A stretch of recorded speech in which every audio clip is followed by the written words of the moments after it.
The panchayat को subscribe कीजिए और स्वतंत्र पत्रकारिता को आगे बढ़ाइए। जितना पुराना इतिहास कॉम्पिटिटिव एग्जाम का है, शायद उतना ही पुराना इतिहास इन एग्जाम्स के पेपर लीक होने का भी है। इस लीक को फिक्स करने की कोशिशें और वादे तो कई हुए, लेकिन लीक है कि रुकने का नाम नहीं ले रहा है। ये चर्चा फिर से इसलिए जरूरी हो गई है क्योंकि बीते दिन राजस्थान हाई कोर्ट के चीफ जस्टिस अकील कुरैशी ने पेपर लीक मामले पर बड़ा बयान दिया है। वो आजकल रीट के पेपर जो लीक हुए इसके बारे में बहुत चर्चाएं हो रही है, मंथन भी हो रहे हैं। एक उसका ऑफशूट हमारे कोर्ट में भी आया था। तो ईजी साहब ने कहा कि ये आइंदा ना हो, इसके लिए हम बहुत सख्त कायदा बनाने जा रहे हैं, सख्त से सख्त सजा पाएंगे।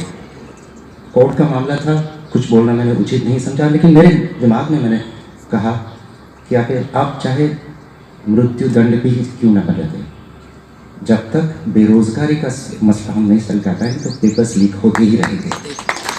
चीफ जस्टिस अकील कुरैशी ने कहा कि जब तक बेरोजगारी का मसला हल नहीं होगा तब तक रीट जैसे पेपर लीक होते रहेंगे, चाहे सजा में मृत्युदंड का ही प्रावधान क्यों ना कर दिया जाए।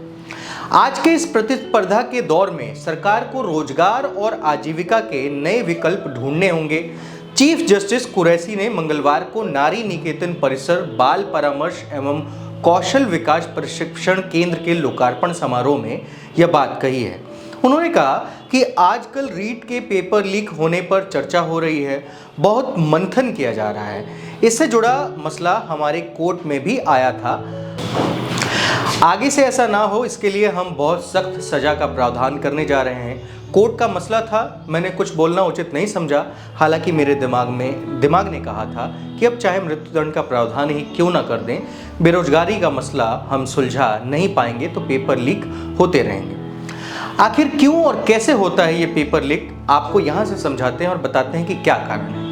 पेपर लीक करवाने वाले नेटवर्क की सबसे बड़ी खासियत इनका ऑर्गेनाइज्ड वे में होना होता है।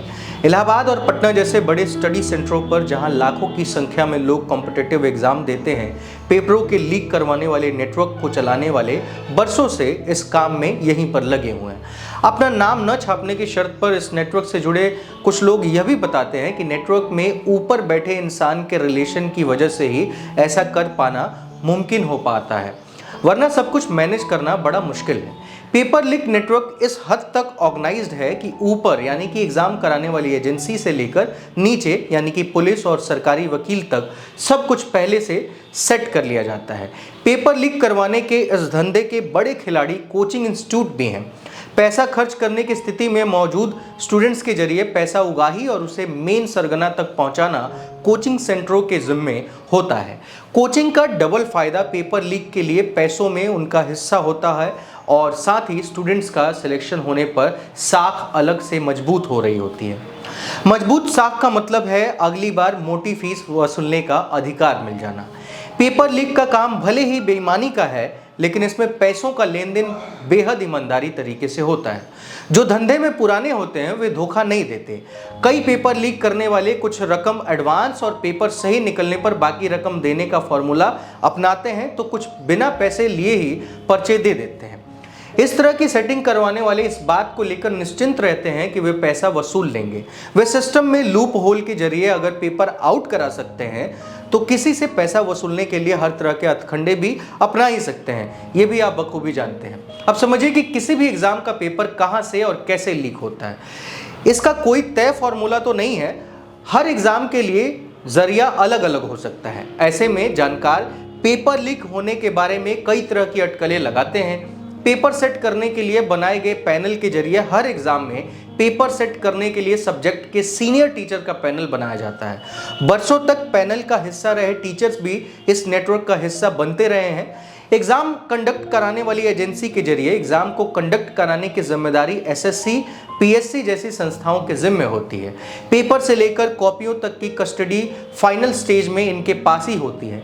इन जगहों पर बरसों से काम कर रहे सरकारी बाबू मोटी रकम लेकर कई बार कुछ भी करने को राजी हो जाते हैं।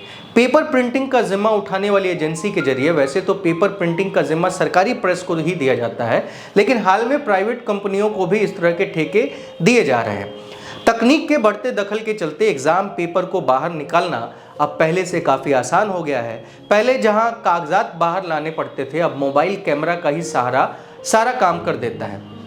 एग्ज़ाम सेंटर के जरिए यूपी और बिहार जैसे राज्यों में छोटे छोटे कॉलेजों को भी एग्ज़ाम सेंटर बनाया जाता है। कुछ घंटों पहले सेंटर पर पहुंचा पेपर भी कई बार लीक करवाने वालों के लिए कमज़ोर कड़ी साबित होता है। इस पर कमाल यह है कि कभी भी ऐसे मामलों में किसी सेंटर के खिलाफ कोई बड़ा या फिर कड़ा आपराधिक मामला दर्ज नहीं किया गया और ना ही कोई जेल हुई है, जिसको लेकर के ये पूरा का पूरा मामला आज भी लगातार चल रहा है। फिलहाल इस वीडियो में इतना ही। मेरा नाम अनिल शारदा है, आप द पंचायत देख रहे थे। अगर आपको हमारा ये वीडियो पसंद आती है तो हमारे चैनल को सब्सक्राइब कीजिए, आगे बढ़ाइए। बहुत बहुत धन्यवाद।